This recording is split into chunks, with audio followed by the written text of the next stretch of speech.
What's good everybody, this is CP and welcome to a very special video. Today let's talk about some of the juiciest Edmonton Oilers related rumors. So it has been a pretty crazy offseason so far, and I just wanted to quickly make sure everyone is up to date on some of the most recent rumors related to the Edmonton Oilers.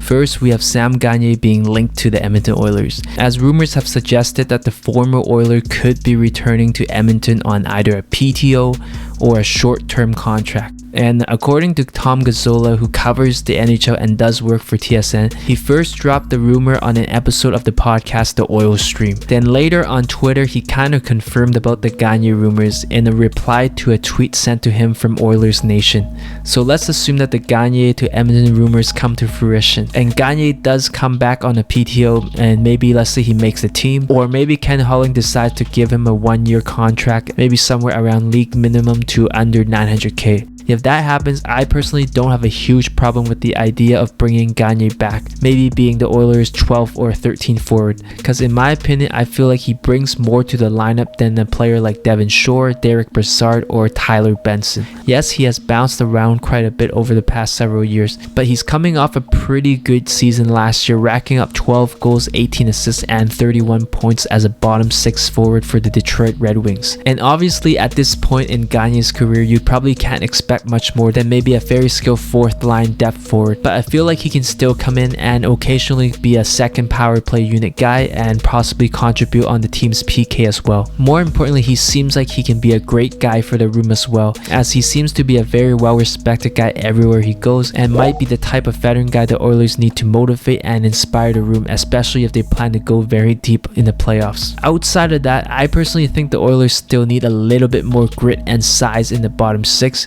and possibly someone who can drop the gloves. But to me, that's not a huge problem right now, as it is something that Holland can probably address later in the season or before next year's trade deadline. Yet bringing Gagner back shouldn't be the end of the world, because from a sentimental standpoint, to me Gagner only looks right in the Oilers uniform. So if they do bring him back, as a hockey fan, I feel like it would be kind of nice to see him possibly go on a deep Stanley Cup run with a team that drafted him, that he broke in the league with, and he has done so much for, especially early on in his career. What do you think about possibly bring Sam Gagner back on a PTO or maybe a very cheap 1-year contract? Do you personally think he's a good fit? Let me know in the comments below.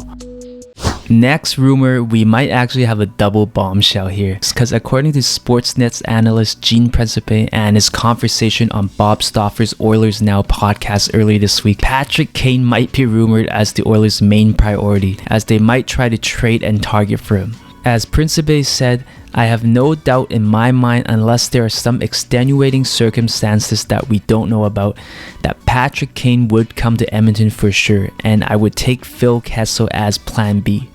Wow. Many Oiler fans might need a second or two to catch their breath here.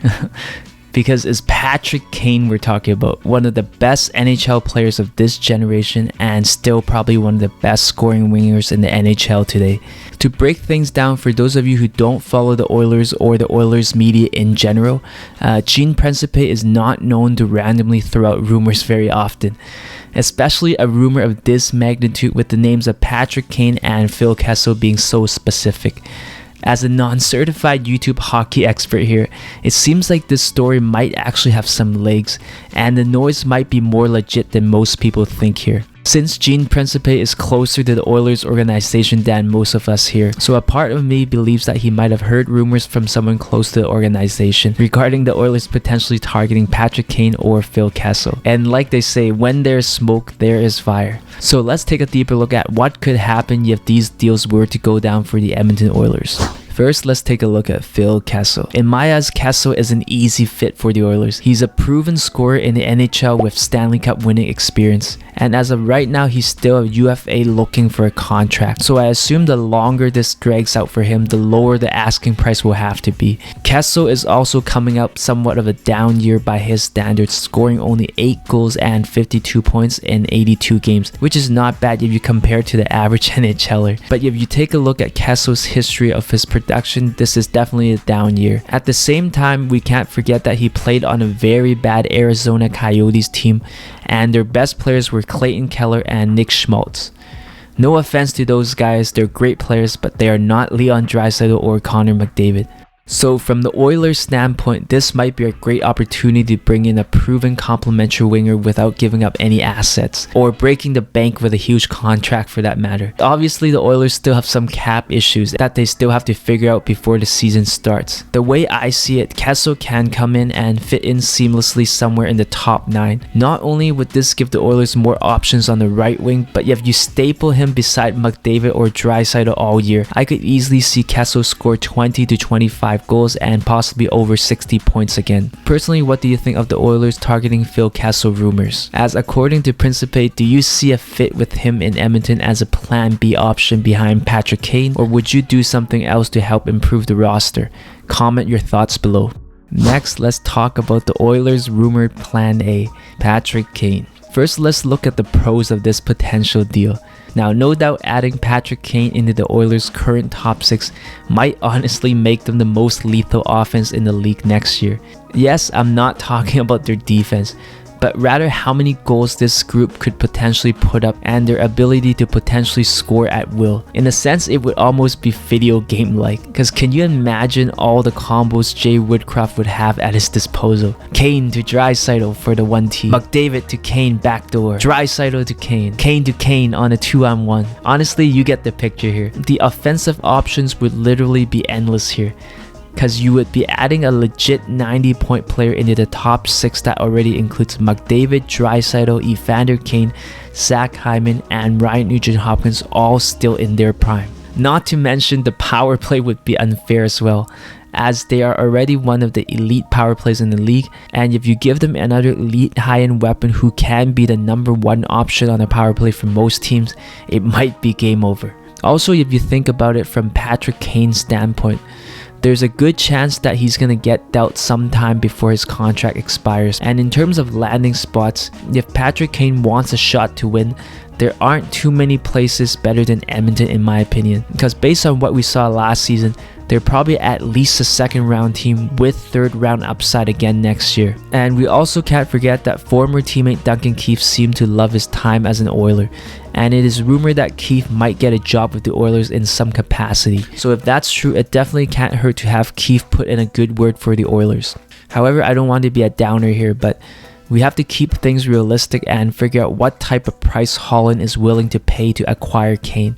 If I were the Hawks GM, I would probably want at least 1 first-round pick, possibly a second, and maybe 1 or 2 very high-end prospects. I'm not sure if that's asking too much or if the Oilers are willing to pay that. But honestly, right now, it's hard to get an exact read on the Chicago Blackhawks, because seeing how little they got for Alex DeBrincat earlier in this offseason, I'm not too sure. Who knows? Maybe Holland pulls one out of his hat and gets Kane for a good deal. Another major thing to consider is the cap space. Kane comes in at a $10.5 million cap hit, and with the cap space problems Edmonton is facing right now, I think it will be very hard for Holland to get a deal done, especially if he can't get the Hawks to retain some sort of salary. Ideally, it would be close to 50%, but if that's the case, Holland will likely have to put in more sweeteners to get the deal done. So my question to you is, do you think it's worth it for Ken Holland and the Oilers to go after Patrick Kane, even if it's for 1 season? Or do you think they should focus on cheaper options elsewhere like Kessel or Gagner? Better yet, if you were Uncle Ken, would you try to find ways to improve other parts of your roster, such as the grit or defense? Let me know in the comments below. Do you agree or disagree with everything I said in this video? Make sure you let me know in the comments below. And if you like, feel free to call me out as well. If you want to watch more of my crappy videos, then make sure you click the links on the side right here.